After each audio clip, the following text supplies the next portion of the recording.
preguntan si definimos si habrá o no promoción de la parte práctica. Y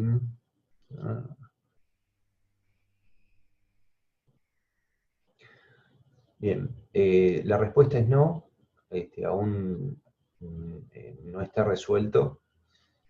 Y entiendo cuál es la pregunta, porque hay mucha gente que está reparcializando, de alguna manera buscando la promoción. Entiendo el sentido de la pregunta, todavía no lo tenemos definido, así que ténganme paciencia.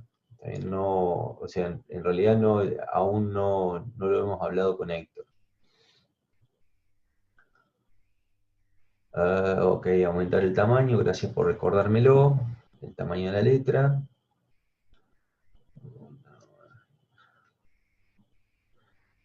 Bien, me quieren hacer, vamos entonces a resolver las consultas. A micrófono abierto me quieren hacer una consulta acerca del parcial, ¿sí? Si quiere, o sea, Milagros, te escucho, ¿sí? Profe, ¿me escucha? Ahí te escucho. Acabo de activar los parlantes, perdón. Le quería consultar respecto al punto de definir si el proceso global es endo o exotérmico. Por ejemplo, en el caso del parcial, calculando los delta H de reacción, ya daba que las dos reacciones eran exotérmicas. Entonces, directamente podría decir con eso que ya es exotérmico el proceso global y no calcularlo adiabáticamente. Sí, entiendo la pregunta, es correcto, ¿sí? Si todas las reacciones son isotérmicas o todas son endotérmicas, indefectiblemente el fenómeno resultante termina siendo lo que determinan todas sus reacciones. El problema es cuando tenemos un mix, ¿sí? La única forma de saberlo, de cómo es el proceso, es haciendo el cálculo adiabático. ¿Está bien? O sea, está bien la pregunta, lo pueden deducir y pueden reportar el resultado con solo, en este caso, haber chequeado de que ambas reacciones sean exotérmicas. Quizás es conveniente que en ese caso, si es factible, hacer el chequeo del delta H de reacción en función de la temperatura, para ver si en el rango de temperatura o en la temperatura que debería funcionar, en el rango de temperatura que va a desarrollar la operación el reactor, mantiene su condición exotérmica o endotérmica. Claro. ¿Sí? Sí, sí. Y la otra consulta que le quería hacer era lo de ayer, cuando dijo lo de libra mol, que es igual a mol.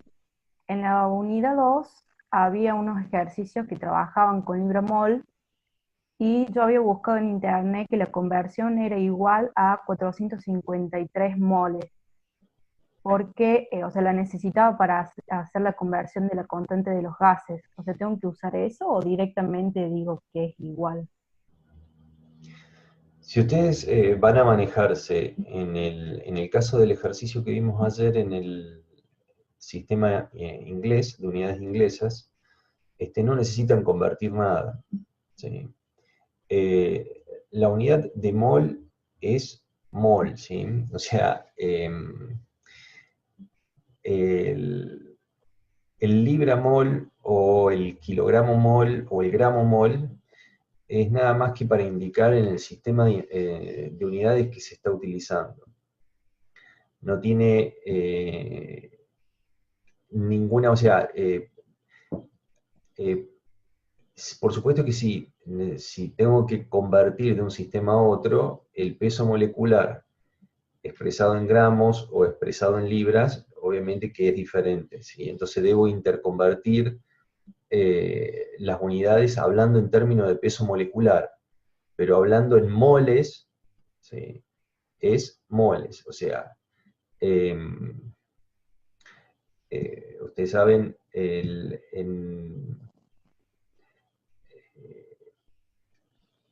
Claro, la, digamos, la definición, o sea, el balance molar no observa o en ningún momento verifica si el mol el peso molecular está expresado en gramos en el sistema internacional o en el sistema inglés.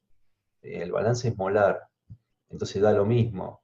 Después hay que ver en el contexto en el que estoy desarrollando el ejercicio, si en algún momento necesito hacer uso del peso molecular, ahí tendré que ver qué unidades voy a utilizar para hacerlo consistente con el resto del ejercicio. ¿Sí? Y en el caso, digamos, para usar la constante de los gases, cuando quiero calcular el volumen molar, ¿qué valor tomo, digamos? Porque estoy trabajando en el sistema inglés. Correcto. Por eso, si para hacer uso del volumen molar, cuando ustedes entran en la referencia, les dice en qué unidades deben pasar las variables que forman parte o integran el argumento de la función.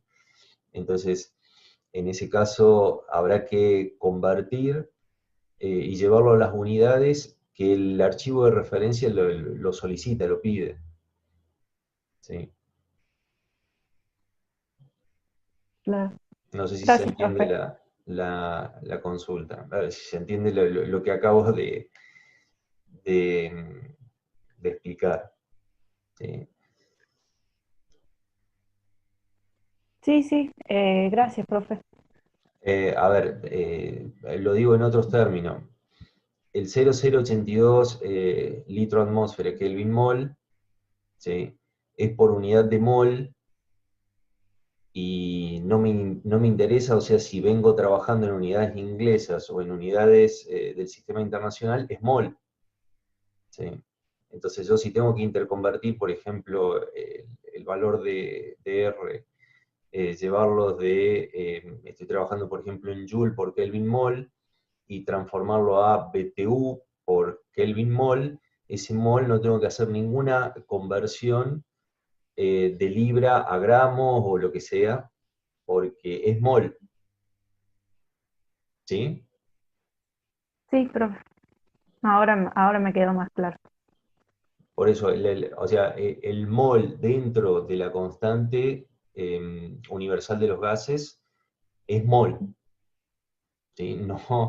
No me importa si el peso molecular después yo lo utilizo, si tengo que hacer alguna conversión, si lo utilizo en libra por mol o en gramos por mol. ¿Está bien? Porque yo estoy utilizando la unidad es mol. Claro. Bien. Eh,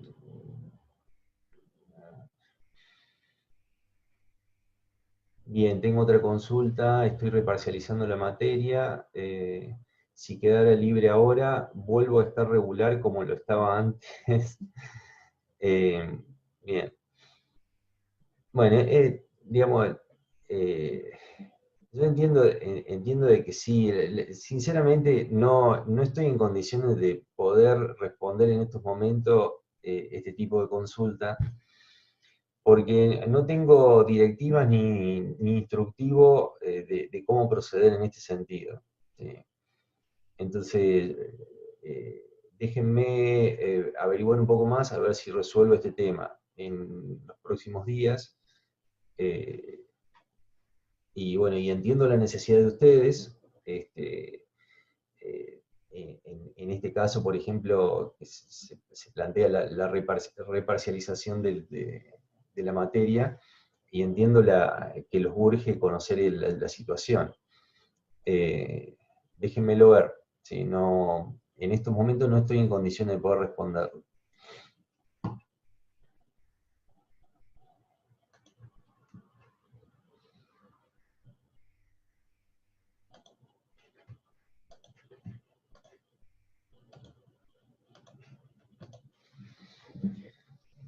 Bien. Ejercicio 8. Les comentaba, son 3 reactores CSTR en serie y se plantean 2 etapas de cálculo, de alguna manera. Una es el estado estacionario y la otra es considerar instancia de estado no estacionario, que eso lo vamos a dejar para la semana que viene. Entonces, vamos a leer el enunciado y después vamos a resolver la parte que me interesa enfocar en esta instancia. se efectuará la reacción elemental en fase líquida, A más B queda C, en un CCTR que tiene 3 agitadores. Los patrones de mezclados en el CCTR son tales que estos agitadores se modelan como 3 CCTRs en serie del mismo tamaño. ¿Sí? Entonces lo que nos está diciendo hasta aquí es que si bien es un único equipo de alguna manera o un único recinto, dispone de 3 agitadores y puede considerarse o modelarse como si fueran 3 CCTRs en serie. La especie A y B se alimentan por tuberías individuales al CCTR, que inicialmente solo contiene material inerte. Cada CCTR tiene un volumen de 200 decímetros cúbicos, y el flujo volumétrico al primer reactor es de 10 decímetros cúbicos por minuto de la especie A y 10 decímetros cúbicos por minuto de la especie B. Tenemos los datos adicionales, las consignas son: calcule la conversión en estado estacionario de A, y luego el inciso B y C corresponden exclusivamente a, sobre todo el inciso B, corresponde al desarrollo del ejercicio considerando el estado no estacionario.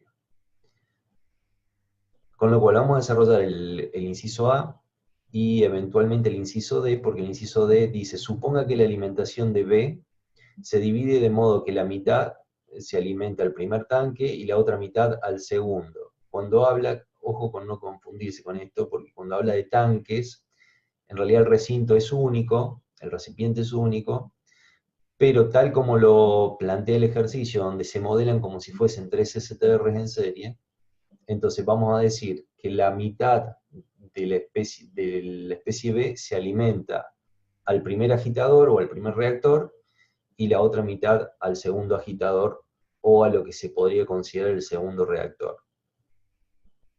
Entonces repita las partes A, B y C para una alimentación de la especie B en forma secuencial y en forma simultánea. Nosotros en esta ocasión debemos resolver solamente la parte A. La alimentación de B en forma secuencial y simultánea significa,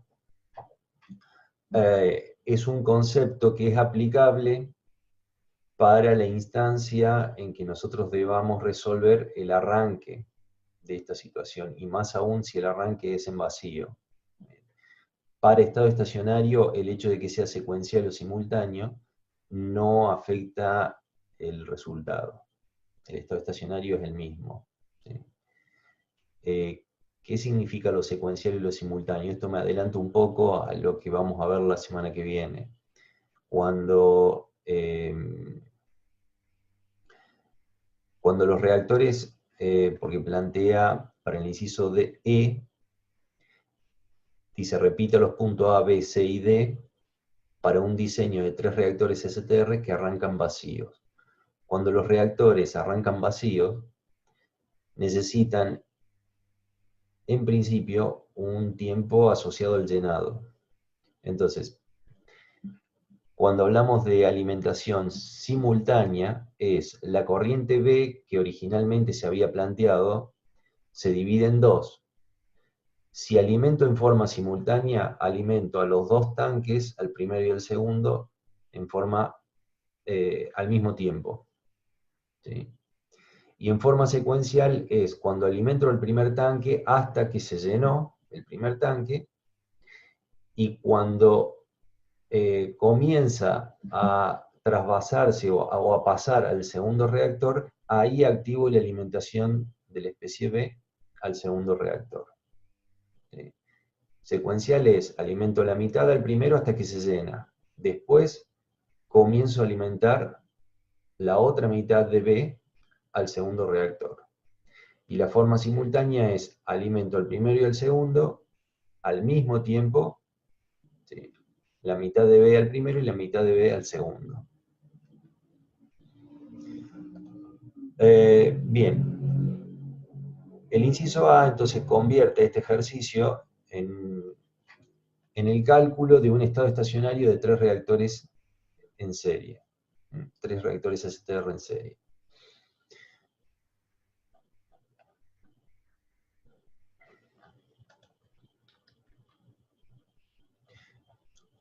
Vamos al sistema de ecuaciones. ¿Qué es lo que me interesa? Que veamos el impacto que en parte ya lo vimos, ¿sí? Porque vimos un ejercicio de 2 reactores CSTR en serie. Aquí se agrega un reactor más, entonces, digamos, el sistema se agranda, pero en cantidad de ecuaciones, las ecuaciones en sí siguen siendo las de balance molar, dado que es un sistema isotérmico. No tenemos ecuación de balance de energía. Entonces, el planteo que ustedes ven aquí, a no confundirse, es un planteo hecho para poder resolver en estado no estacionario. Entonces, la pregunta es cómo resolver un reactor en estado estacionario con variables que son propias o específicas que utilizamos para estado no estacionario. Con lo cual, en esta instancia, yo prefiero que se resuelva el estado estacionario como lo venimos haciendo normalmente y no acudir a este tipo de ecuación. Esto es, está desarrollado en número de moles y no quiero en esta instancia, hablando en términos de estado estacionario, introducir esta, hablemos de nueva variable, ¿sí? Que no es nueva, pero sí en el desarrollo del ejercicio. Entonces, ustedes deberán desarrollar lo que se alimenta al primer reactor, A, B y C, lo que sale, que no va a ser planteado así, sino ustedes deberán utilizar FA1.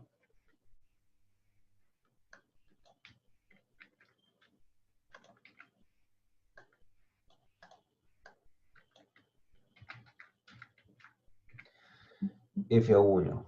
Por supuesto que acá será FA1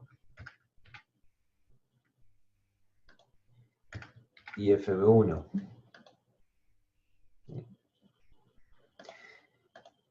Y acá será el volumen del primer reactor.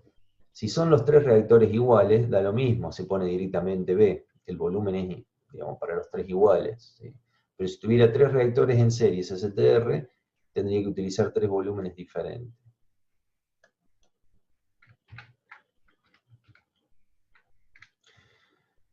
El balance molar para la especie B, FB0 menos FB1,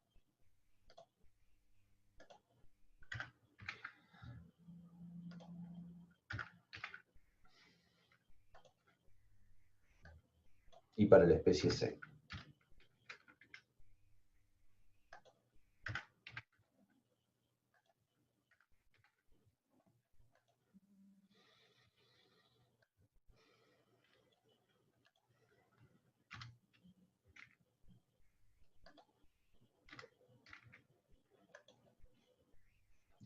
Esta es la forma de ecuación de balance molar que quiero que utilicen para resolver estos incisos para este ejercicio. La semana que viene ya nos preocuparemos por entender esta forma de resolverlo. Esto es planteado para el reactor 1. ¿Sí? Para el segundo reactor, la alimentación del segundo reactor es la salida del primero. Entonces, FA1 menos lo que sale del segundo reactor, FA2, y la velocidad de reacción deberá estar evaluada a las condiciones de salida del segundo reactor, FA2 y FB2. Y acá será volumen 2. ¿Sí? Para la especie B es exactamente lo mismo. La salida del primer reactor se convierte en la alimentación del segundo, menos el término de salida, y su velocidad de reacción evaluado en las condiciones de salida del segundo reactor.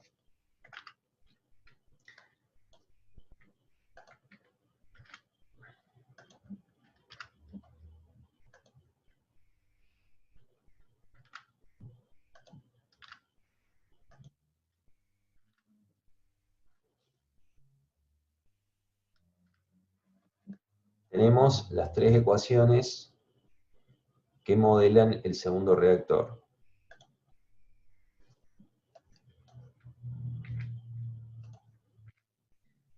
Vamos con el tercer reactor. Lo que entra al tercer reactor es la salida del segundo.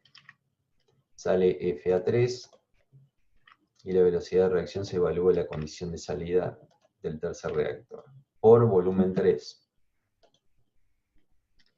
Se alimenta FB2, sale FB3 y para la especie C lo mismo.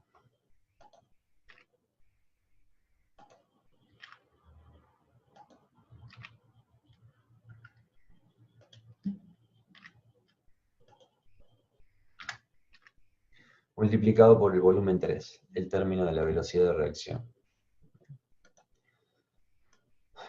Nos quedan 9 ecuaciones, ¿sí?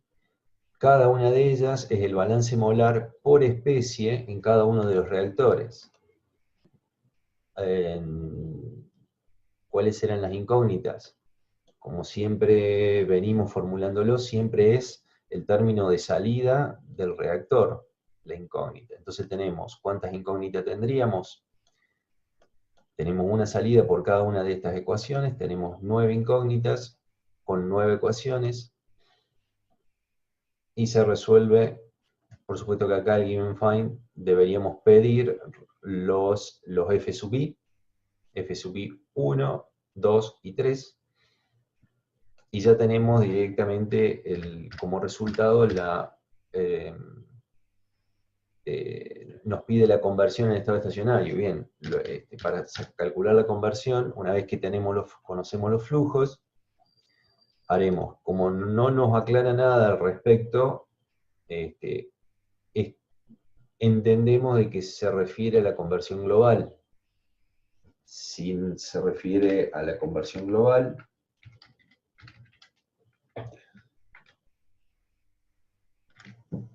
estaremos planteando lo que se alimenta el primer reactor, FA0,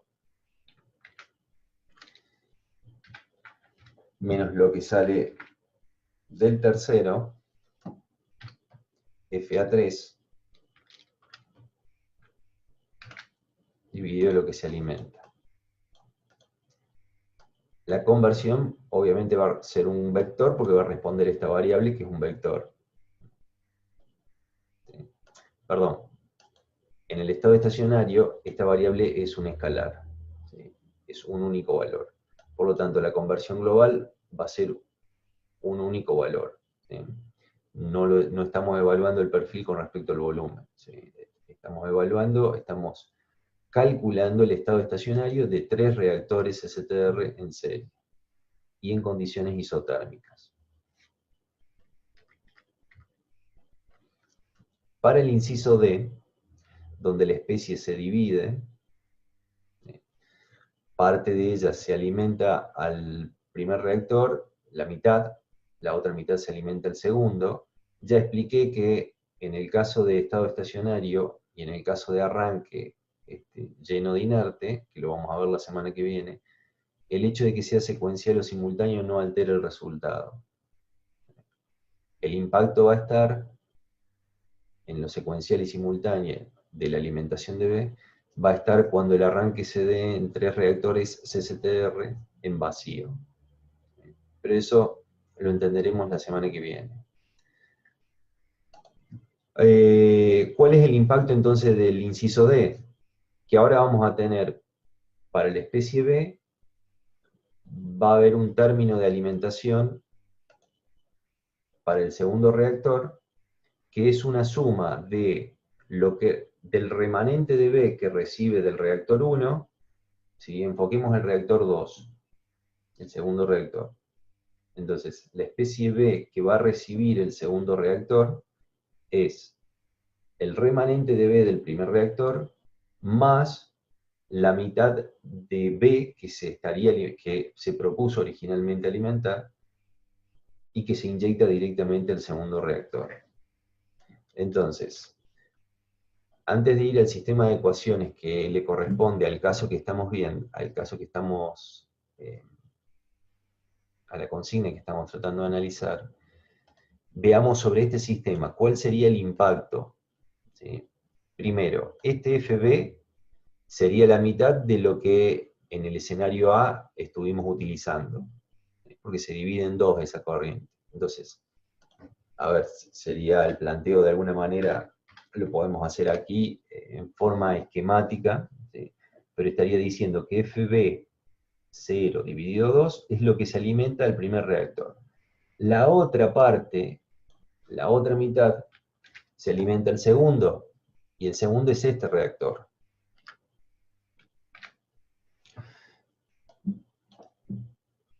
La alimentación total resultante para el segundo reactor es la suma de estos dos términos.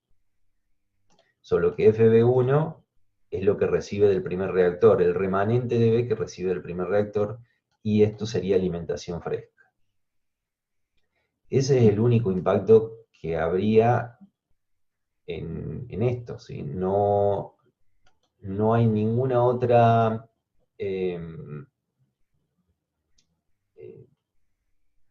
clave en el desarrollo de este ejercicio o cosa nueva que pueda aparecer.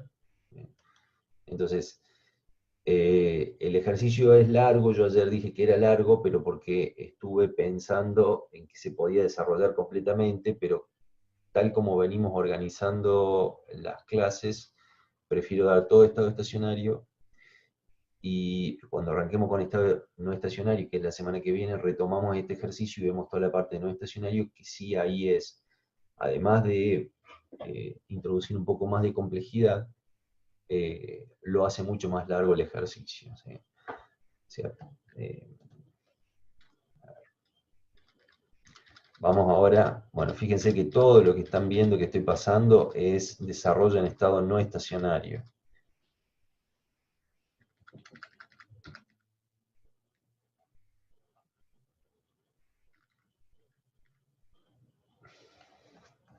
Punto D, inciso A. Resolución del estado estacionario alimentando la especie B en el primer y segundo reactor en forma simultánea, ya que los reactores se encuentran inicialmente llenos e inertes. ¿Sí? Esto es lo que les comentaba. Al estar llenos los reactores, ¿sí? Y más aún si yo estoy explorando el estado estacionario, evidentemente no hay ninguna otra forma de alimentar la especie B que no sea en forma simultánea. No existe el concepto de secuencial. Bueno, ok, muchas gracias. Agustín, Sí, sí. estás... no sé si se entendió, ¿era eso lo que te referías? Sí, sí, justamente eso. No sabía si ese era un volumen total, un volumen de cada reactor. O sea, estaba con esa duda de qué significa ese, si Bien, era... yo creo que lo que nos resulta confuso en general a todos es el hecho de que plantea la existencia como si fuese un único recipiente, pero tiene tres agitadores y se puede modelar como tres reactores STR en serie. Quizás eso confunde un poco, porque yo entiendo que el recipiente tiene 600 litros, ¿sí? Pero lo debo modelar como si fuesen tres recipientes conectados en serie de 200 litros cada uno con su sistema reaccionante particular, y el volumen que afecta a cada uno de estos sistemas son 200 litros. Con lo cual, cada una de estas velocidades debe ir multiplicado por los 200 litros. Ahora, si fuese un escenario de 3 CCTR en serie, donde tengo un reactor de 100 litros, el otro de 500 y el otro de 1000, ¿sí? Entonces, el primer reactor, todas las ecuaciones que correspondan al balance molar del primer reactor irán multiplicadas por 100 litros, en este caso las 3 que corresponden al segundo reactor, multiplicado por 500 y el otro por 1000. Es decir, cada sistema reaccionante contempla el volumen de reacción que le corresponda. Más allá que el total sean Bueno, para este caso eran 600, para el otro caso serían 1600. ¿Sí? Ah, buenísimo, dale. Muchas gracias, profe. De nada. Ok. Bien.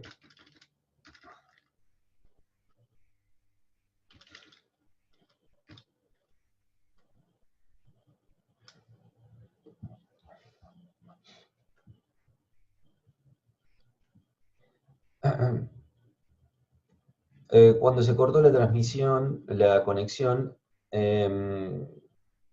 estaba aplicando lo de simultáneo y secuencial, ¿sí? Creo que estaba en eso, medio que me perdí, ahora no recuerdo, no sé por dónde retomar exactamente, pero vuelvo a repetirlo por las dudas. La alimentación simultánea y secuencial para el caso del estado estacionario no importa, no interesa bajo ninguna circunstancia, ¿sí? Debido a que el hecho de que arranquen lleno de inerte o arranquen vacío es una situación solamente que impacta en el fenómeno de arranque. En el estado estacionario no me importa, no me interesa cómo llegué al estado estacionario y bajo qué escenario de arranque llegué al estado estacionario. Lo que importa es el estado estacionario, ¿sí? Y el estado estacionario propiamente dicho responde a un conjunto de condiciones, ¿sí? Pero que no depende del camino o de la forma en que yo llegué a ese estado estacionario, ¿sí? La situación que lo arranqué. O sea, dicho en otras palabras, si las condiciones finales del estado estacionario, si yo mantengo, por ejemplo, las proporciones de reactivo en la alimentación, o sea, la composición, mantengo la temperatura, eh, este, y no hay, digamos, intervención de, o sea, manteniendo la composición de alimentación y la temperatura del sistema, la respuesta en el estado estacionario es independiente de cómo se arrancó.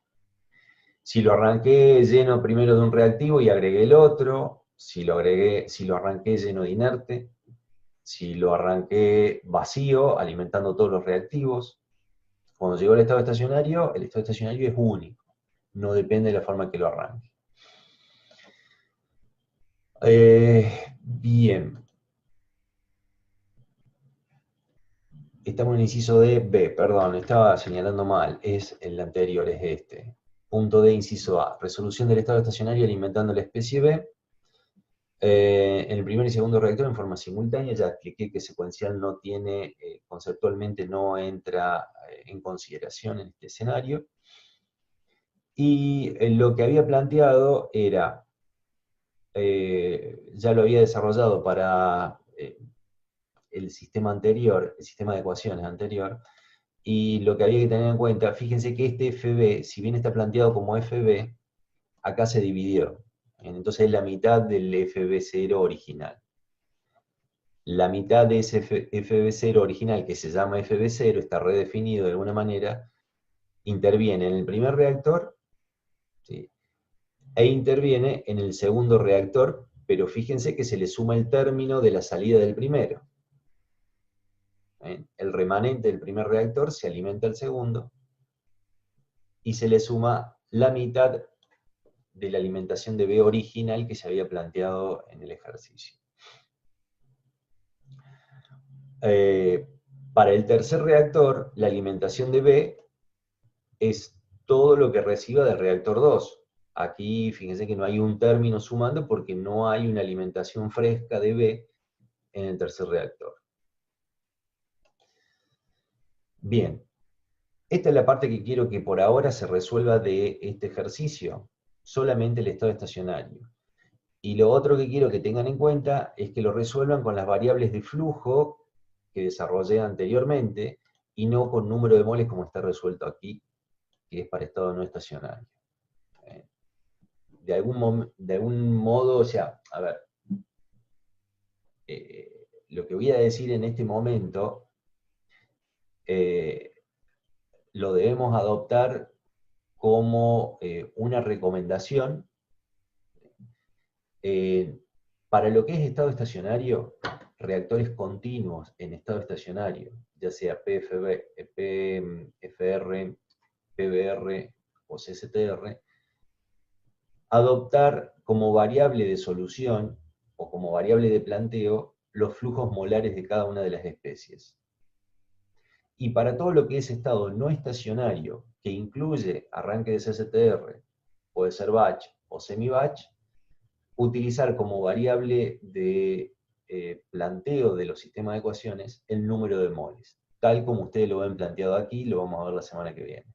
Esto, el número de moles, utilizar como variable para el desarrollo de estados no estacionarios.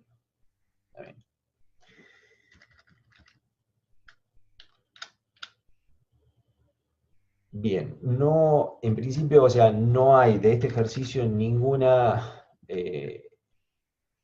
otro desarrollo, ninguna otra trampita que pueda resultarles raro, ¿sí? Es simplemente lo que acabamos de ver, ¿sí? O sea, para el estado estacionario aparentemente resulta sencillo, ¿sí? Más trabajando en una condición isotérmica.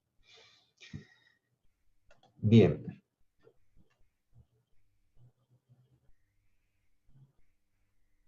Vamos a trabajar sobre el ejercicio 15.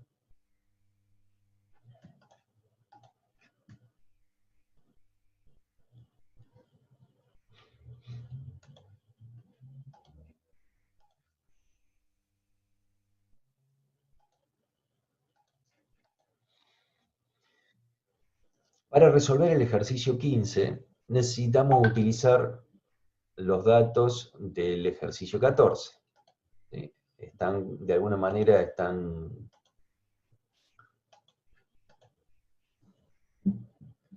es el mismo ejercicio, solo que propone distintos escenarios de resolución. Entonces vamos a arrancar, vamos a leer el ejercicio 14, pero vamos a enfocarnos en la solución del ejercicio 15. En el ejercicio 14, las siguientes reacciones elementales en fase líquida, perdón, ahí vamos, siempre me olvido lo mismo, ¿sí?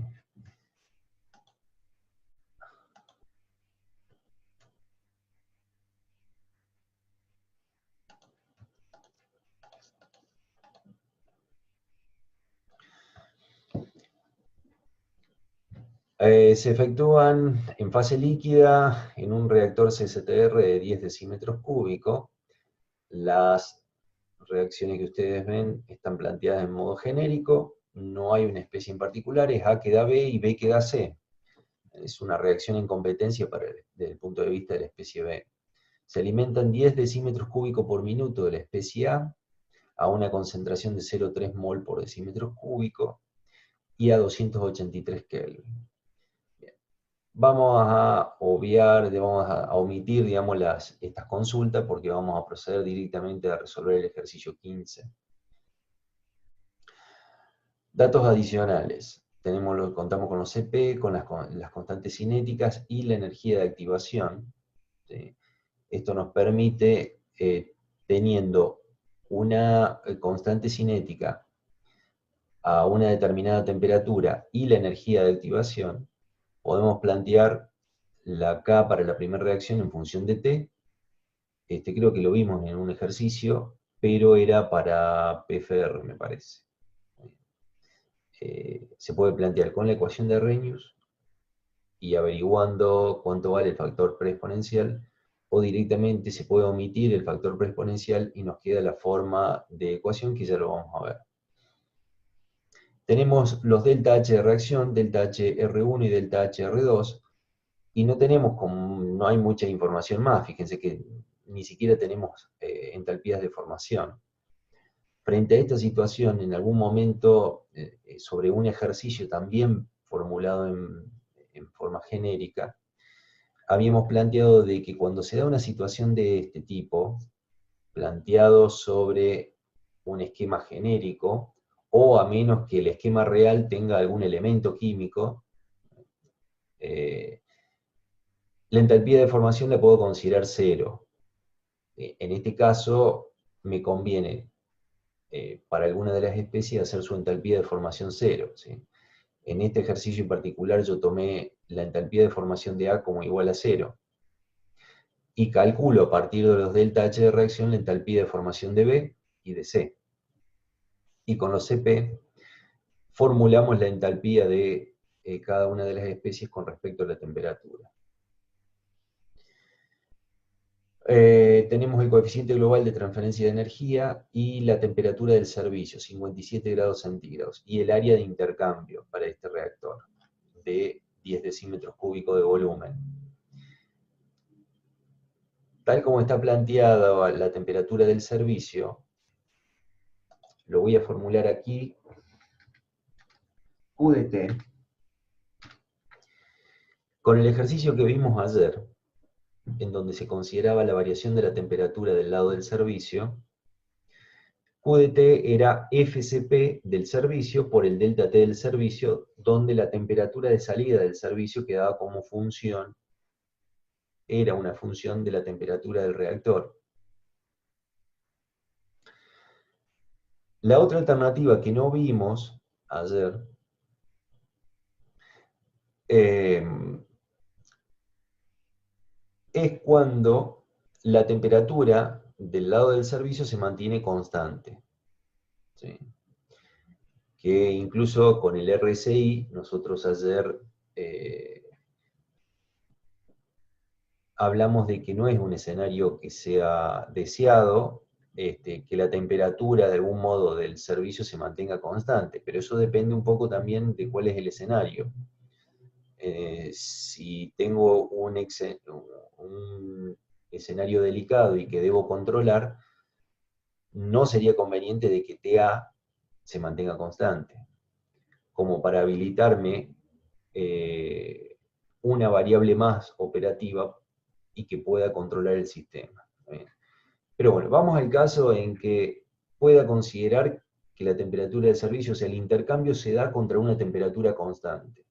La temperatura del servicio se mantiene constante, entrada-salida la misma temperatura. Con lo cual, el Q de T se transforma en el producto de U por A,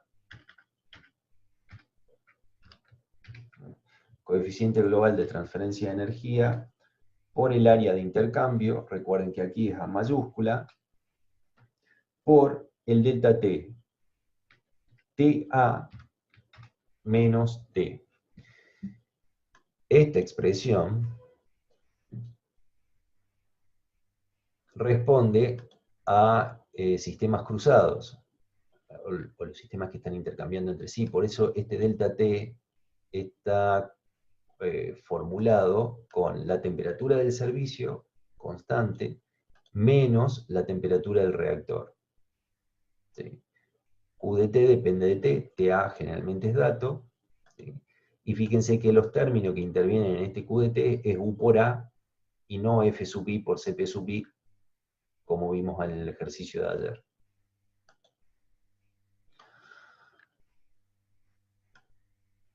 Conclusión, cuando se les especifique una temperatura TA y no haya información acerca de flujo del servicio o características del servicio, si ustedes no pueden deducir o no se les da información acerca de si es, por ejemplo, agua o es una mezcla o es aire lo que se utiliza como servicio, no hay manera de poder resolverlo con eficiencia NTU como vimos ayer. Tenemos que utilizar la info que se nos da, y esta info, tal como está formulada, no nos admite ningún otro tipo de solución más que suponer que la temperatura del servicio es constante, TA, y proponemos esta forma de flujo de calor, Q de T.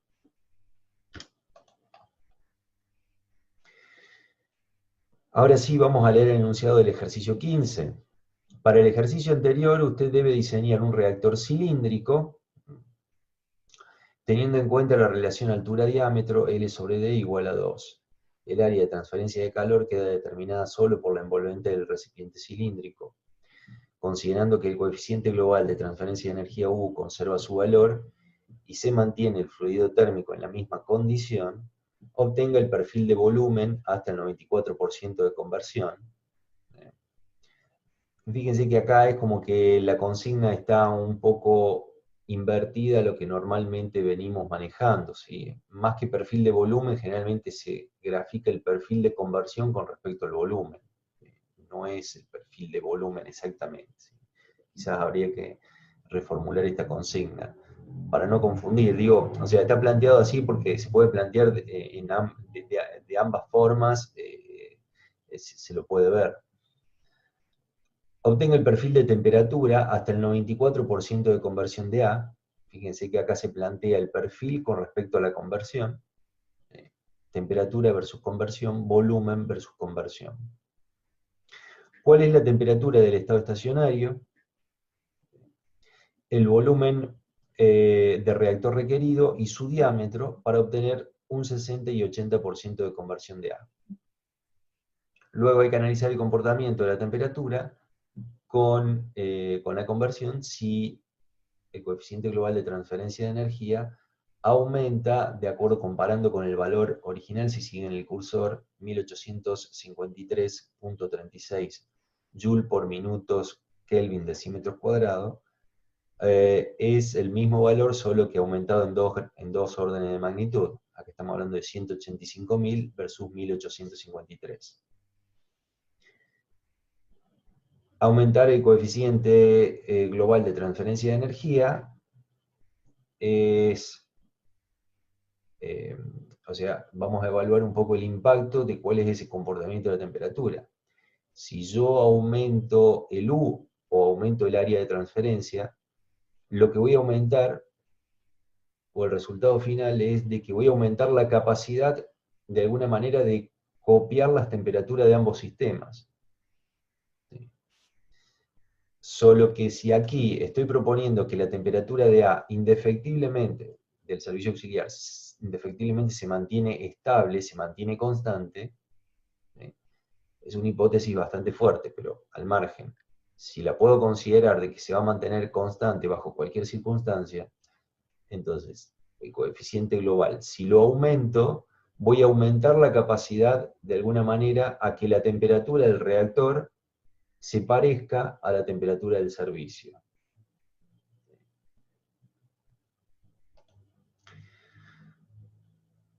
Ok. Bien.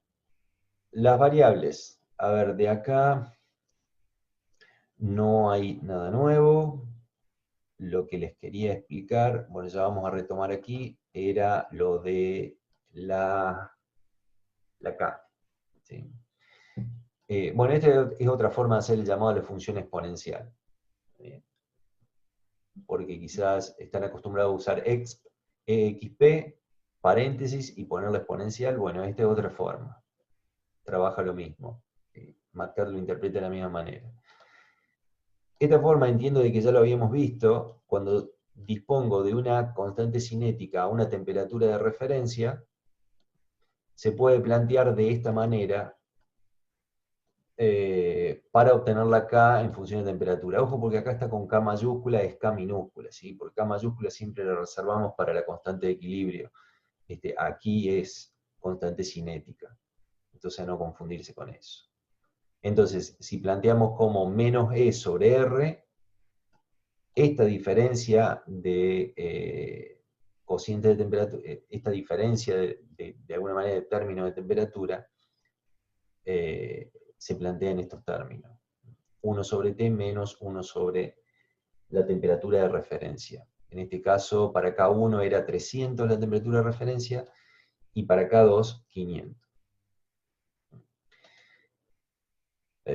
Aquí lo que se omitió de alguna manera es el cálculo del factor preexponencial. Quien haga el cálculo,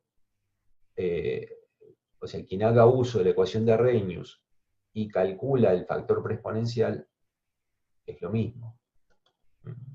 Después formula la ecuación de Arrhenius conocida, la forma de Arrhenius conocida, con el valor del factor preexponencial calculado, a partir de la info que tenemos. La definición de la concentración, fíjense que es equivalente a lo que vimos ayer. Esta es una derivación por la situación, por el escenario que estamos trabajando, pero siempre recomiendo arrancar por la definición de la concentración convencional, la original, la que da origen a todo, ¿sí? Que es fracción molar por 1 sobre volumen molar de mezcla. Y esta será una consecuencia a la que derivamos dependiendo del escenario. Si es líquido y si es ideal, se puede plantear de esta manera.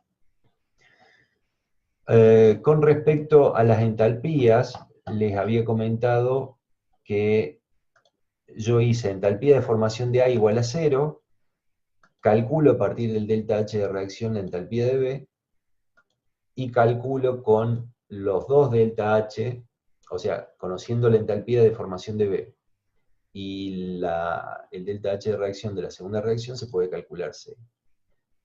Quien haga HB0 o HC0, cualquiera de los tres se puede hacer 0, y se recalcula las dos restantes y no altera el resultado. Aunque por ahí pareciera de que los juegos de signos, porque uno me va a quedar positivo, otro negativo, dependiendo de cuál escogí, pero no, digamos, no va a alterarse el resultado desde el punto de vista de ingeniería de reacciones químicas. El resultado final va a seguir siendo el mismo. Bien. Para el ejercicio 15, lo que propone es una relación de dimensiones que suele ser convencional, o sea, suele ser estándar. A la hora de definir un cilindro para un tanque agitado, la pregunta es, ¿cuál es la relación diámetro-altura? ¿Sí? Digamos, hay infinitas combinaciones posibles que podrían brindar un volumen de reacción dado, y nos tenemos que preguntar, bueno, pero ¿cuál es esa relación conveniente? Siempre primero hay que irse a lo estándar, a lo que propone el mercado. Y en el caso de que debamos construirlo, bueno, habrá que ver la forma de posicionar o de soportar ese reactor. Y hay variables de diseño que tienen que ver con idealizar el patrón de flujos, que lo vamos a ver cuando veamos reactores reales. Esto un poco hago una breve introducción, un breve comentario para que se entienda lo que estoy diciendo. ¿Por qué un tanque agitado tiene que ser cilíndrico? Podría ser un cúbico, ¿sí? Un paralelepípedo rectangular, o la forma que ustedes quieran, y pongo un agitador y es un tanque agitado. Las formas, por ahí uno debe cuidarse con la forma que le dé el recipiente, para que el patrón de flujo sea uniforme en todo el volumen de reacción, y las suposiciones que hicimos para deducir las ecuaciones que corresponden a una mezcla completa puedan ser aplicables a todo el volumen de reacción. Esta es la parte donde se transforma más en un problema de agitación, operaciones 1, y no tanto en cuestiones de reacciones químicas. Entonces, debo garantizar una agitación, la performance de la agitación debe ser adecuada en todo el volumen de reacción, para yo poder garantizar de que el sistema de ecuaciones que estoy aplicando en IRQ es adecuado, o sea, está bien aplicado, y no voy a tener problemas. Cuando empiezo a tener problemas de mezclado, ¿sí?, o problemas asociados a la agitación, empieza a aparecer escenarios, empiezan a resultar escenarios que no eran los previstos. Es decir, nosotros estamos haciendo el cálculo con sistema de ecuaciones, idealizando los patrones de flujo. Si tengo un problema de mezclado, por ejemplo, en un reactor tengo una zona muerta, significa que hay material que está más tiempo que el tiempo de residencia medio o el tiempo espacial, que lo vimos en algún momento. Si ese material que reside más tiempo dentro del reactor va a presentar un comportamiento diferente, o va a hacer de que el resultado global sea diferente a lo que nosotros previmos en la instancia de diseño, considerando una situación ideal y de que estaba todo perfectamente mezclado.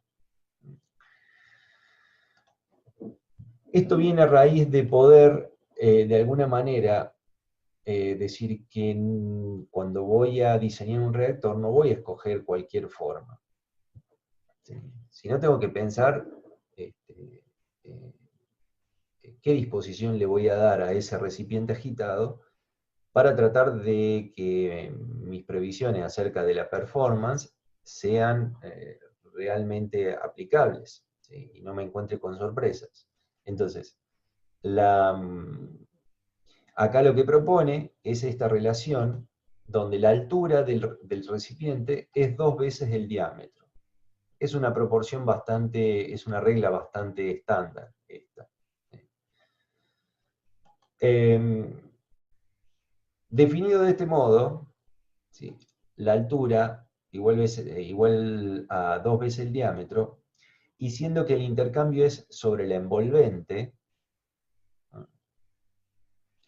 Esto significa que no intercambia por el piso del reactor o por el techo, porque podría darse esa situación también.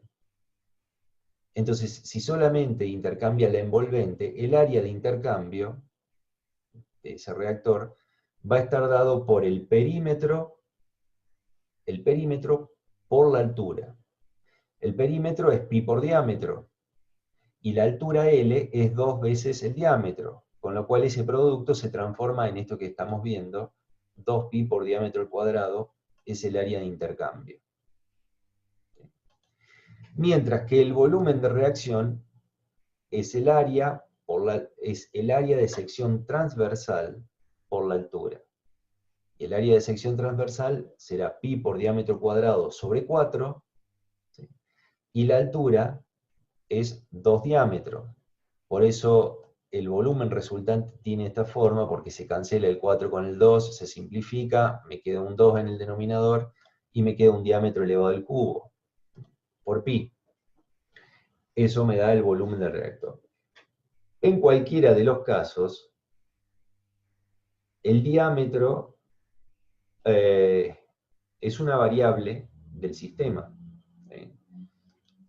Definido el diámetro, se resuelven todas estas variables, pero mientras tanto, si lo desconozco o estoy explorando distintos escenarios, el diámetro se transforma en una variable del sistema. Con lo cual, el ejercicio lo que propone es una mezcla completa con intercambio de energía, por lo tanto tendremos ecuaciones de balance de masa, ecuaciones de balance de energía, pero además propone, el ejercicio 15 particularmente, propone explorar cuál es el impacto que tiene el cambio en el diámetro de ese reactor.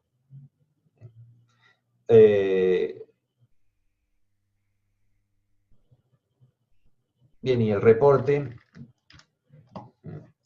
obtenga el perfil de volumen con respecto a la conversión y de temperatura. Es otra forma de impactar sobre el volumen. Si altero el diámetro, para mantener la relación diámetro-altura, voy a alterar la altura y voy a alterar el volumen. ¿Está bien? Entonces no es que el volumen se mantiene constante como era en el ejercicio 14, en 10 decímetros cúbicos. Aquí el volumen es variable, solo que no se plantea el volumen como una variable del ejercicio, sino el diámetro del reactor.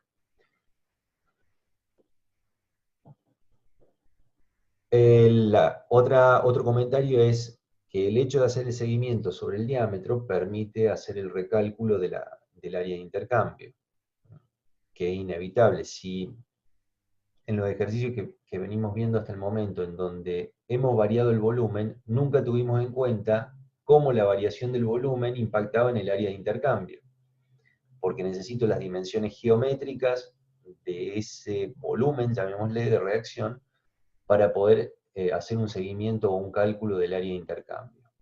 Este es el primer ejercicio que vemos en donde decimos, bueno, vamos a resolver un reactor con cambio de volumen, ¿sí? O vamos a diseñar un reactor, y cuando hablo de diseño digo, bueno, vamos a proponer un determinado volumen de reactor, pero teniendo en cuenta el impacto que tiene en la transferencia de energía.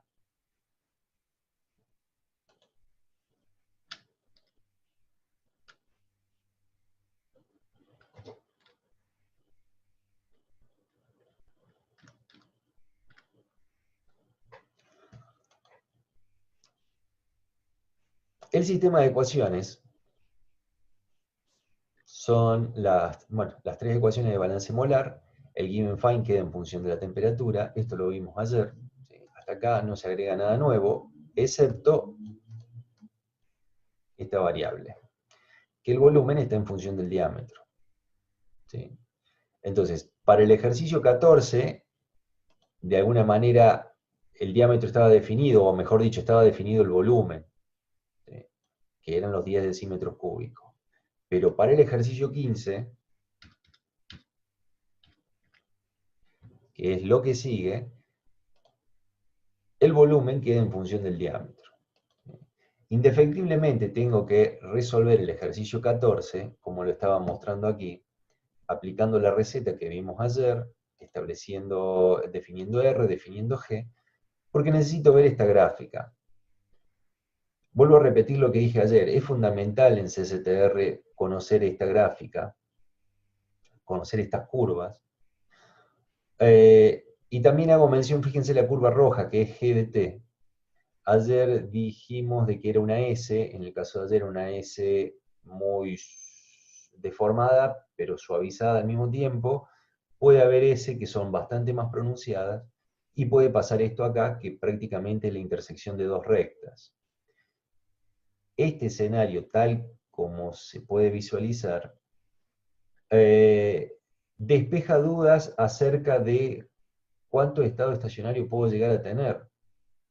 Esto es un escenario donde se puede, de alguna manera, prever con cierta garantía de que no va a haber prácticamente en este escenario situaciones donde nos expongan a la presencia de tres estados estacionarios, como vimos en la forma de la curva de ayer. Evidentemente acá hay una única intersección, por lo tanto un único estado estacionario. ¿Y por qué tengo que hacer este análisis? Como vamos a hacer, este es nuestro primer caso en donde hacemos variar el volumen. Está bien, tocando el diámetro, pero el impacto final es que variamos el volumen de reacción. Y lo hacemos teniendo en cuenta el fenómeno de transferencia de energía. Entonces, no puedo hacer, no debemos hacer el análisis del impacto del cambio de volumen sin tener en cuenta cómo evoluciona o cómo responde la temperatura a ese cambio de volumen. Y este es el primer ejercicio que hacemos en este sentido, con esta variante. ¿Sí? Entonces, como nosotros vimos ayer, cuando tenemos en cuenta el fenómeno de intercambio de energía, o la ecuación de balance de energía del sistema reaccionante, aparece esta situación de decir, bueno, pero ¿cuántos estados estacionarios puedo llegar a tener? Porque en un CCTR puedo llegar a tener más de un estado estacionario, y si eso es así, al variar el volumen, tengo que tener en cuenta en qué estado estacionario voy a caer, porque me puede estar impactando, al variar el volumen, me puede estar impactando no solo los estados estacionarios en los que estoy trabajando, no solo la cantidad de estados estacionarios,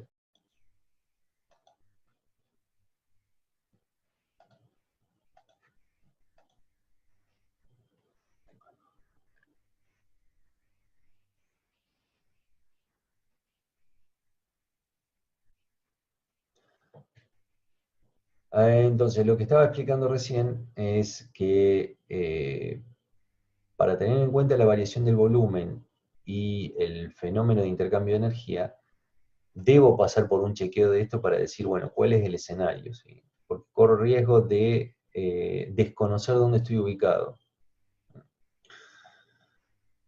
con respecto a los estados estacionarios.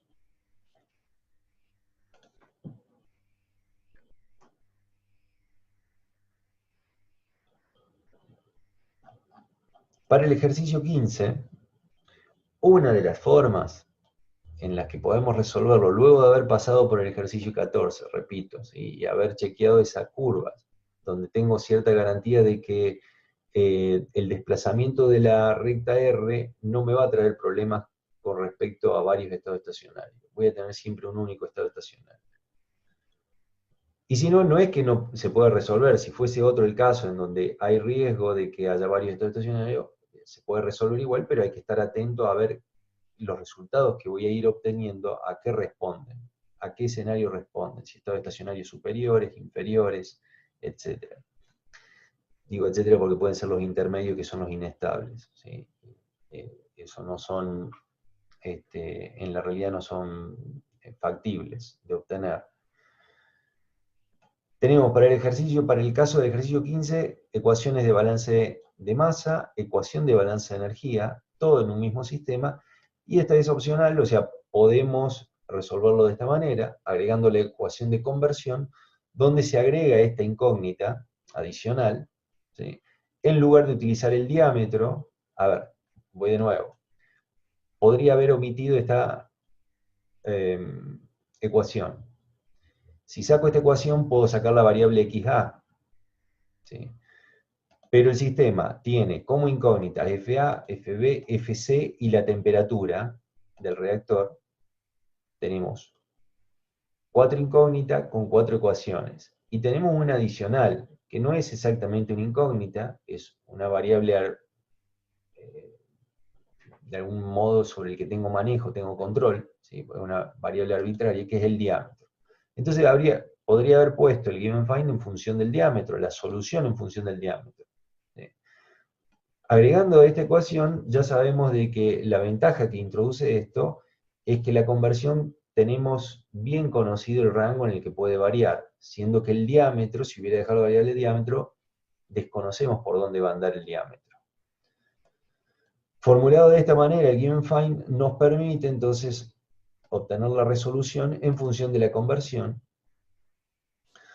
Fíjense que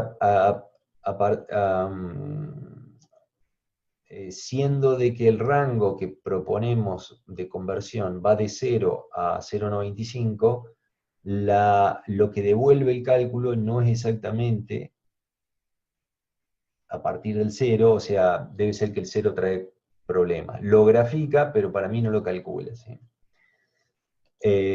Digo esto porque por ahí no conviene quizás utilizar los extremos del rango y arrancar con un rango más acotado del 0 y 1. Entonces,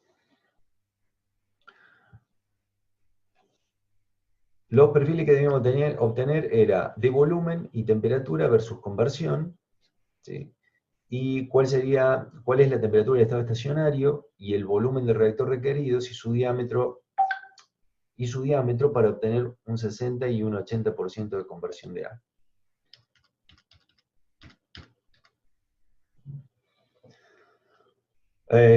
Bueno, esta es una forma, si bien nos pide perfil de volumen con respecto a la conversión, se puede graficar de esta manera también.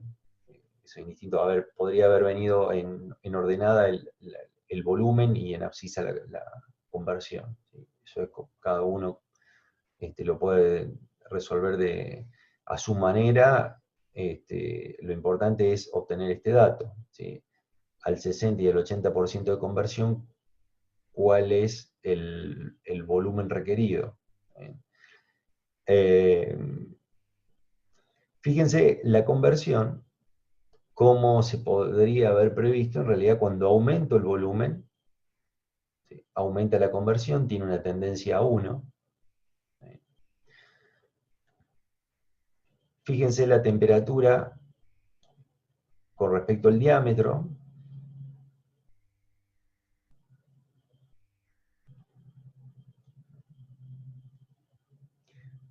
Al aumentar el diámetro, aumenta el volumen. ¿Sí? ¿Por qué digo esto? Fíjense que el volumen queda como una función únicamente del diámetro, y tal como está formulado, si aumentamos el diámetro, impacta fuertemente porque está elevado al cubo en el volumen. Entonces, si aumenta el diámetro, aumenta el volumen, y este es el comportamiento de la temperatura del estado estacionario. Ojo con esto, a no confundirse, ¿sí? Digo a no confundirse porque nosotros estamos acostumbrados en el reactor PFR o PBR de que vemos la variación de la temperatura a lo largo del reactor o con respecto al volumen o con respecto a la masa de catalizador. y lo que observamos como perfil es efectivamente el perfil de temperatura que desarrolla el reactor propiamente dicho. Lo que estamos viendo como perfil de temperatura aquí no es el perfil de temperatura del reactor, sino es cada punto sobre esta curva, es la temperatura que tomará el reactor en el estado estacionario que trabaje. ¿Sí? Pero la temperatura va a ser la misma en todo el volumen de reacción. Recuerden la definición de mezcla completa. Entonces, observamos que la temperatura pasa por un pico para un determinado diámetro. Esto nos permite verificar también, chao, nos permite ver cómo las dimensiones que nosotros adoptemos para ese reactor, cómo impactan la temperatura del estado estacionario. Acá claramente se puede ver que para un diámetro de 0,5, 0,6, 0,7 aproximadamente decímetros, estamos hablando de 0,7 decímetros, pasa por, llamémosle, el pico de temperatura de estado estacionario. La máxima temperatura de estado estacionario es si escogemos un diámetro de 0,73 decímetros. Esto significa que es un análisis que nos permite establecer dimensiones, porque por ahí a lo mejor, no sé, no me conviene trabajar a estas temperaturas, por el motivo que sea. Entonces tengo que descartar volúmenes o dimensiones que lleven a ese reactor a operar a estados estacionarios con temperaturas de una situación indeseada.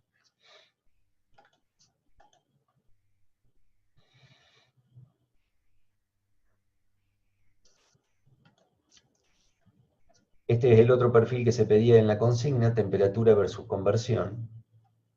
Nuevamente, vuelvo a insistir, cada uno de los puntos, o sea, cada punto o los puntos de esta curva representan a temperatura del estado estacionario, y esa temperatura, una vez escogida, por ejemplo, para el 60% de conversión, estamos hablando de una temperatura de poco más de 339.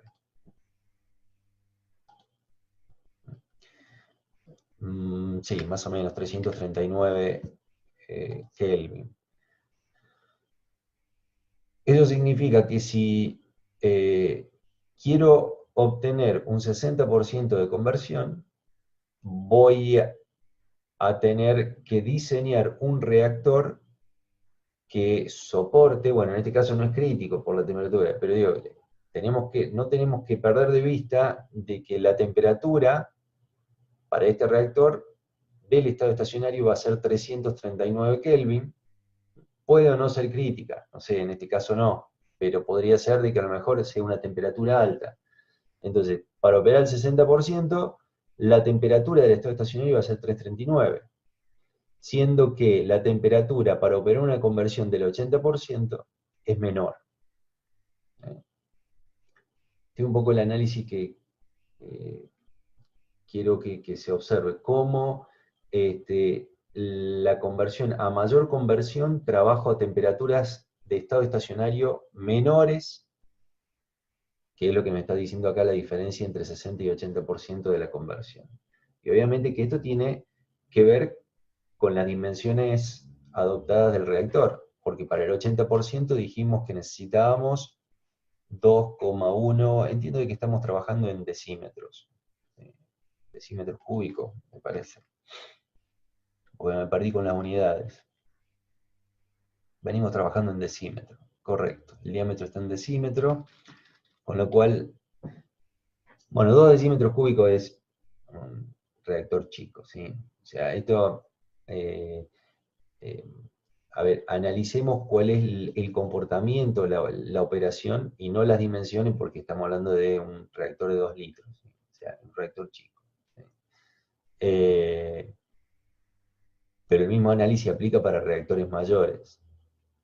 Lo que quiero con esto decir es que para eh,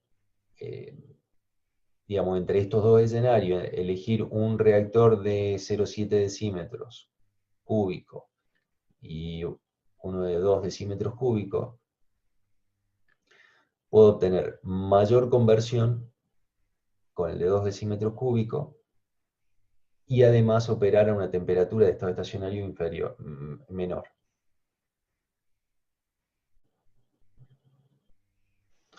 Después habrá que ver si me conviene maximizar conversión o no. Recuerden que la conversión era una de las variables de diseño, ¿sí? Pero estaba selectividad y rendimiento, fíjense cómo es la reacción en este caso. ¿Sí? Si el producto deseado es B, ojo con aumentar la conversión, porque el hecho de convertir más A no me garantiza que yo esté aumentando la producción de B, porque puedo tener mucho B que se me va a C. Entonces ahí participa el criterio de decisión con la selectividad o el rendimiento.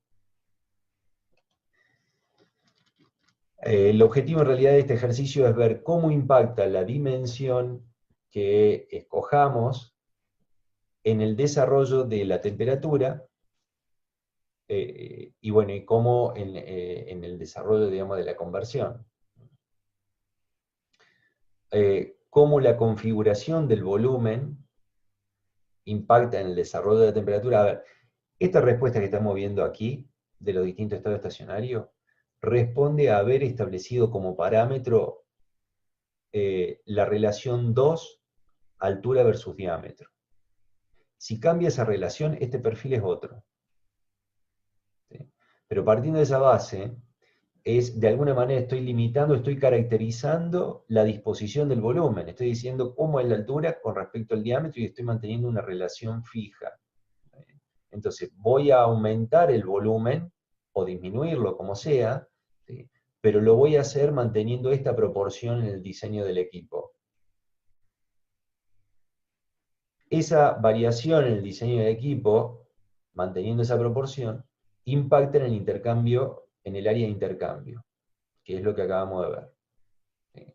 Cómo el área de intercambio se ve afectada por el cambio en las dimensiones, y cómo eso impacta en la transferencia de energía, y cómo eso termina impactando en las temperaturas de estado estacionario admisibles. Claramente se ve aquí que pasa por un máximo, la temperatura de estado estacionario. ¿Bien? Y fíjense que aumenta la conversión, y al aumentar la conversión, puedo estar trabajando a temperaturas de estado estacionario inferiores. Esto tiene que ver con los juegos, sería con las evoluciones relativas de las dos reacciones químicas que se está planteando en el ejercicio. Cómo evoluciona una con respecto a la otra. ¿Sí? Y cómo es la energía que pone en juego una y otra de las, digamos, la primera y la segunda reacción en este caso. Este escenario no lo adopten como estándar, como que siempre va a ser así, porque depende de las reacciones, cuántas reacciones hay, cómo son, si son exotérmica, endotérmica, y cómo evoluciona cada una de ellas. Y por supuesto lo que dije anteriormente, de la proporción que mantengamos en el diseño del equipo. En este caso era la relación, la altura 2 veces el diámetro. Eso es lo que impacta en este perfil. Y por último, para finalizar, vemos el impacto que tiene de aumentar U, que era lo que estaba previsto en la consigna final. Si alteramos U y le cambiamos el orden de magnitud, establece este valor.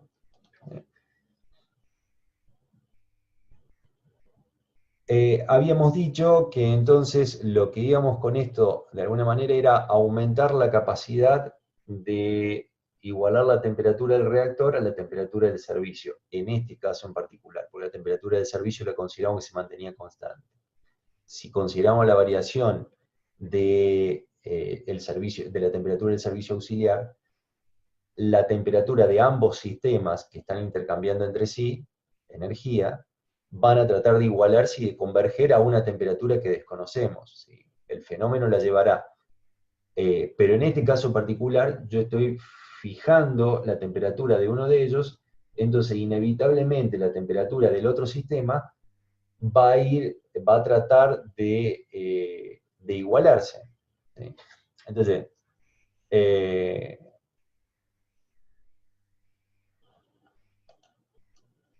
cuando aumentamos el U de transferencia,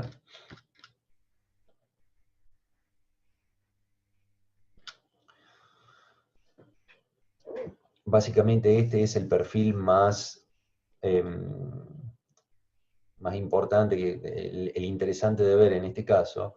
Fíjense que el perfil de temperatura del reactor busca y se iguala, y fíjense que las temperaturas del estado estacionario ahora, ¿sí?, buscan igualarse a la temperatura TA del servicio, ¿sí? Aumenté la capacidad de intercambio de alguna manera aumentando el U, entonces estoy forzando a que el estado estacionario del reactor opere a una temperatura que sea bastante parecida, ¿sí?, o evidentemente con el escenario anterior es mucho más parecida a la temperatura del servicio, hablando en términos comparativos con el escenario anterior. Bien. ¿Qué otra conclusión podemos sacar de lo que acabamos de hacer? La temperatura del reactor es, que vemos aquí, que corresponden a distintos estados estacionarios, es una temperatura que responde a distintas variables, pero lo más importante que quería decirle, por dónde orientaba el comentario mío en esta instancia, es que no es una temperatura que responde a una situación natural del sistema. Porque recuerden que el fenómeno natural o el desarrollo natural de un sistema reaccionante es el adiabático. Cuando hago intervenir un flujo de calor porque actúo con un servicio o con algún sistema que de alguna manera modere o module ese intercambio de energía, entonces la temperatura del estado estacionario evidentemente está intervenida por el operario, por las variables de control que estamos usando. El sistema adiabático es el que responde o el que reporta la performance de un sistema reaccionante en su naturaleza. Evoluciona naturalmente. Si yo intervengo con algún intercambio de energía, evidentemente estoy alterando el curso normal de esa evolución. Bien. Entiendo de que aquí, a ver, estoy abierto a preguntas. Quien tenga consultas, vaya formulándolas en el chat, pero no, de acá no habría nada más por chequear.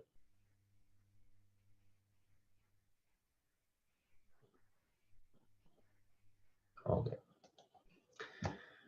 Veamos consultas.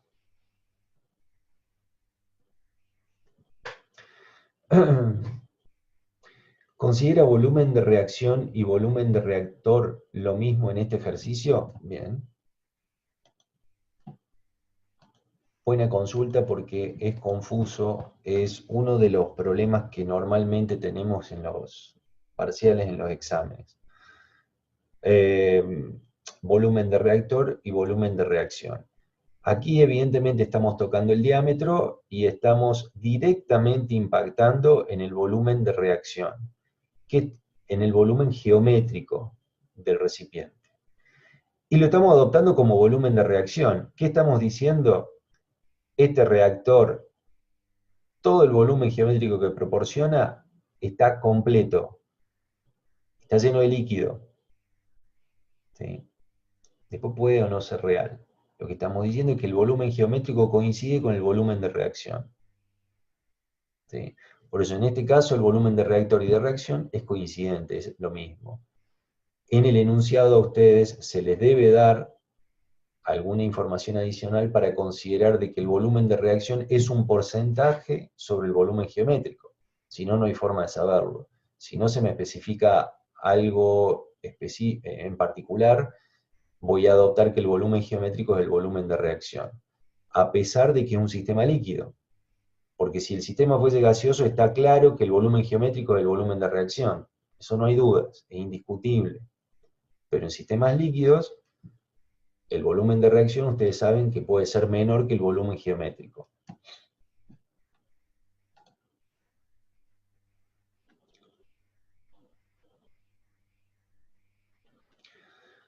Cuando las especies están planteadas en forma genérica, ¿siempre consideramos que el delta H de reacción se calcula a partir de las entalpías de formación?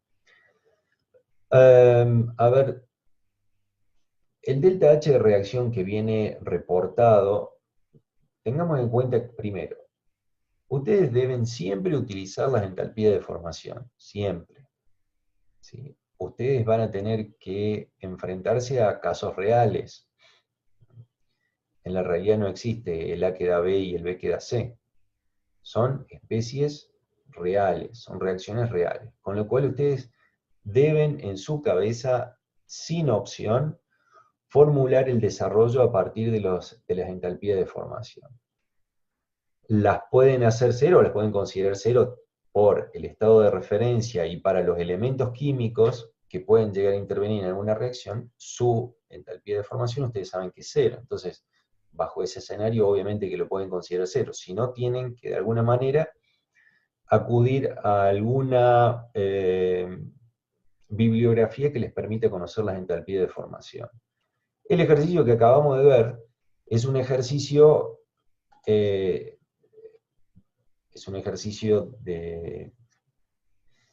digamos, de desarrollo, de interpretación, de manejo de conceptos, pero se aleja de la realidad, ¿cierto? Entonces, los calores de reacción que propone son calores dato, y puedo hacer cero una de las especies justamente porque es genérica. Pero si tuviese un caso real, siempre el escenario de análisis es partiendo de las entalpías de formación.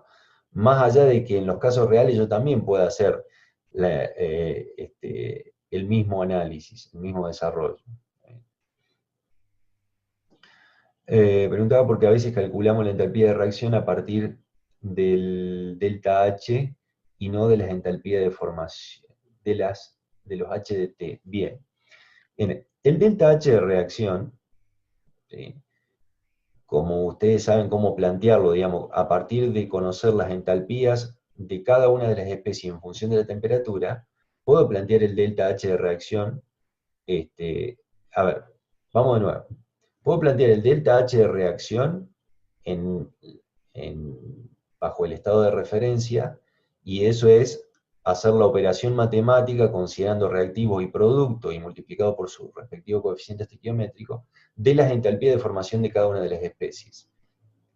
El que tengo el delta H de reacción resultante a partir de la operación con las entalpías de formación es el delta H de reacción a las condiciones estándares en las que se obtienen las entalpías de formación. Pero, si tengo la posibilidad, debo proporcionar el delta H de reacción en función de la temperatura. ¿Sí? O mejor dicho, el delta H de reacción va acompañado con la pregunta es, ¿a qué temperatura? Bien, si yo debo reportar, por ejemplo, cuál es la entalpía, el delta H de reacción a una determinada temperatura, debo hacer la operación matemática utilizando las entalpías de cada una de las especies a la temperatura que me interesa. ¿Sí? Espero haber respondido la consulta. No sé, Pilar, si estoy respondiendo bien, si entendí bien la consulta o te referís a otra cuestión en particular. Bien, bueno, aparentemente estaría resuelto. Ok. A ver. De los ejercicios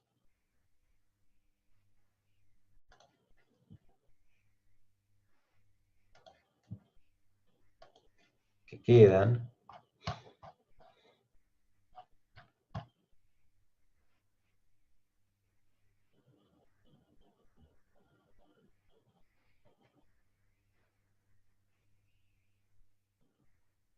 estoy repasando un poco los ejercicios que quedan, pero en principio, podría ser.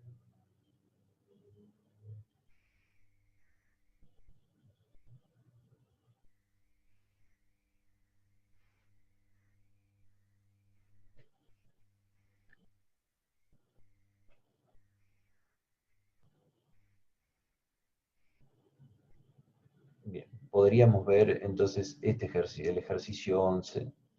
Estaría bueno a ver si podemos hacer,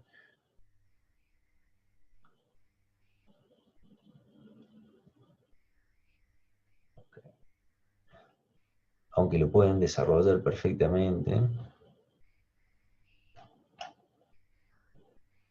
Este es el que vimos.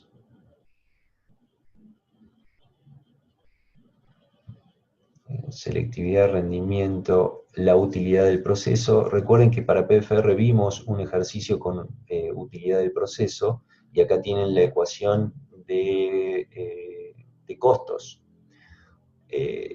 O sea, el desarrollo es equivalente al PFR, solo que utilizando el sistema de ecuaciones que corresponde a un CCTR, o sea, es resolver un reactor CCTR, y en función, una vez obtenidos los resultados, se procede a trabajar con la ecuación de costos y obtener la utilidad. Recuerden que la utilidad es la diferencia entre ingresos y egresos, y tenemos que ver dónde se maximiza la utilidad.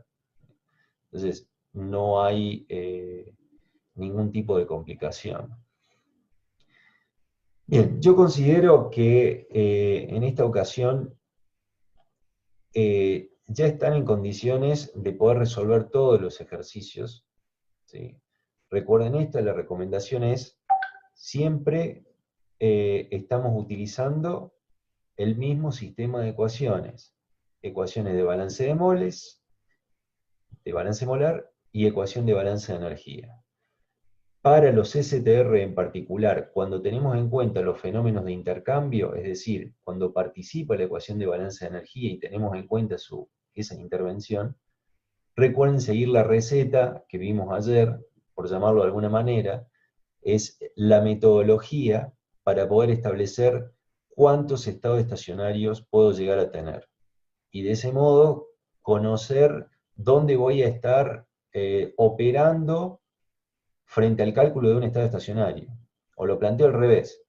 Si ayer, en lugar de haber visto esa metodología, resolvíamos al inicio, al comienzo, resolvíamos el sistema de ecuaciones de balance de masa y de balance de energía todo junto, íbamos a tener un resultado, ¿sí? Íbamos a tener los flujos y íbamos a tener la temperatura del estado estacionario.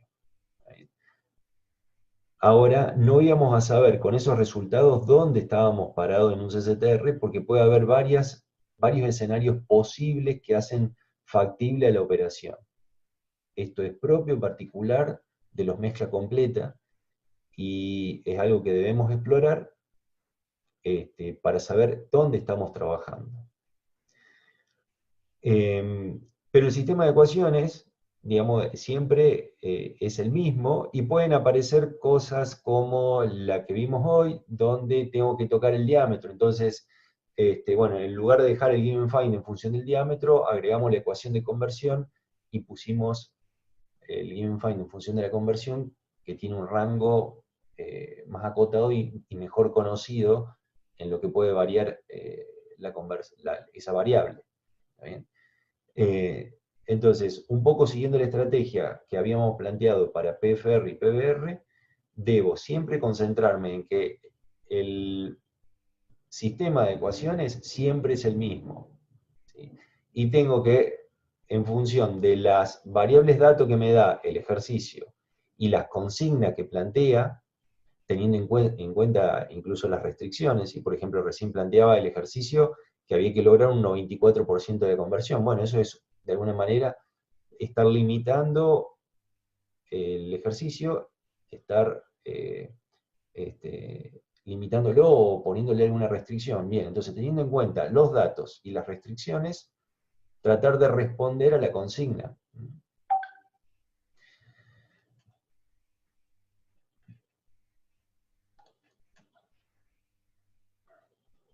Ok, si no hay alguna consulta adicional, en autogestión yo dejé para el ejercicio 8 algo que se llama soporte unidad 3, ejercicio 8, una cosa así. Cuando lo vean, claro, está desarrollado para todo el ejercicio, incluyendo la parte de resolución del estado no estacionario. Manténganlo para la semana que viene, lo vamos a necesitar. Y por ahí si necesitan consultar la parte de estado estacionario, lo pueden ver, pero digamos que no se confundan porque para lo que vimos hoy no necesitan exactamente ese archivo.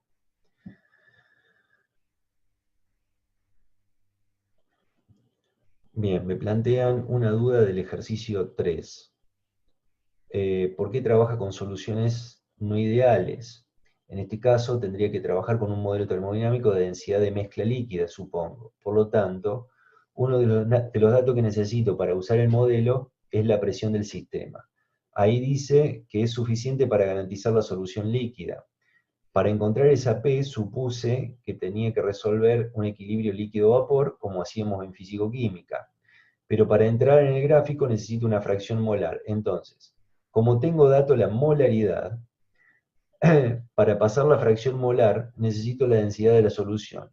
Ahí la puedo considerar, pregunta, ¿ahí la puedo considerar como la densidad del agua directamente? Porque además también creo que la necesitaría para calcular el flujo de agua para entrar al reactor también. Bien, ok. Eh, Excelente todo el planteo y se entiende perfectamente. Es mucho más sencillo de lo que estás proponiendo, Luciana, porque directamente vamos a usar efectivamente el modelo de Alto, porque es un sistema líquido, para calcular la densidad de mezclas líquidas, y la presión del sistema, como no aclara, no dice nada al respecto, vamos a considerar una presión eh, alta, y es verdad, hay que resolver el equilibrio de fase correcto, como en fisicoquímica, para poder determinar a qué presión debería establecer, a qué presión del sistema me garantiza que todo esté en fase líquida. O sea, el planteo es excelente, ¿está bien? Excede un poco el alcance de lo que nosotros buscamos en IRQ. Entonces, en este caso, no la compliquemos, definamos una presión alta, 20, 30, hablando en términos de atmósfera, ¿sí? En unidad de atmósfera, y trabajemos con esa presión, porque el impacto de la densidad en sistemas líquidos, la presión no va a alterar demasiado. El modelo de Alto, de alguna manera, calcula o considera la no idealidad de una mezcla líquida. ¿Sí? Y con la presión aquí lo que queremos garantizar es que todo esté líquido. Pero la presión no es una variable que va a impactar fuertemente en la no idealidad de la mezcla cuando hablamos de líquidos. Así que a los fines prácticos para poder resolver un problema en IRQ, definamos una presión alta, ¿sí? Alta, que es alta, ¿no es cierto? 20, 30, 10, 20, 30 atmósferas, porque en el resultado final no se va a ver impactado. Y no, por correcto que sea lo que propones, no lo considero necesario para este caso. ¿Está bien?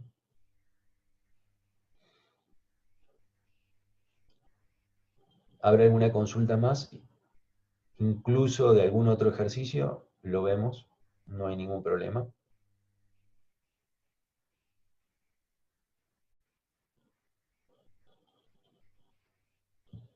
Yo mientras tanto les voy comentando, el miércoles de la semana que viene vamos a arrancar con ejercicios de estado no estacionario.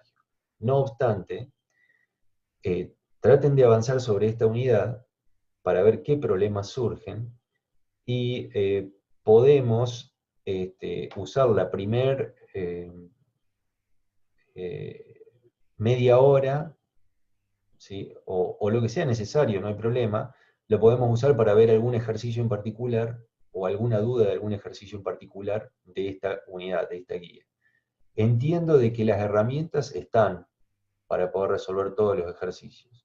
Por ahí se me puede estar escapando algo y bueno, si ustedes lo plantean, lo podemos ver en clase, ¿sí? Pero entiendo de que se pueden resolver todos los ejercicios en estado estacionario.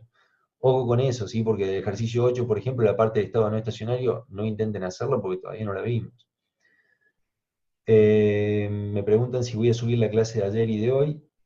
Sí, correcto, lo voy a subir como lo veníamos haciendo.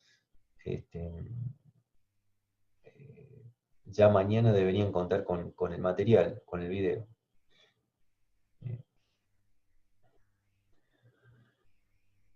Bien, si no hay más consultas, yo me despido, nos vemos la semana que viene nuevamente.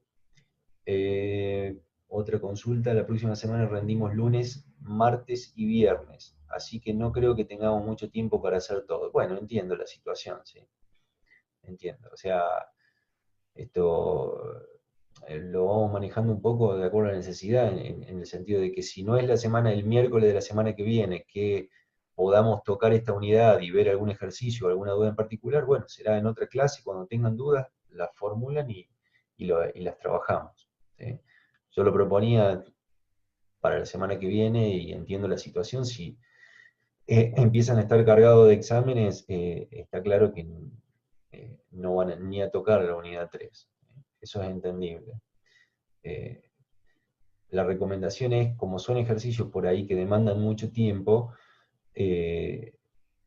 no relajen, vayan haciendo ejercicios, porque a pesar de que los ejercicios que vimos y pareciera que tuviéramos todas las herramientas como para poder resolverlos,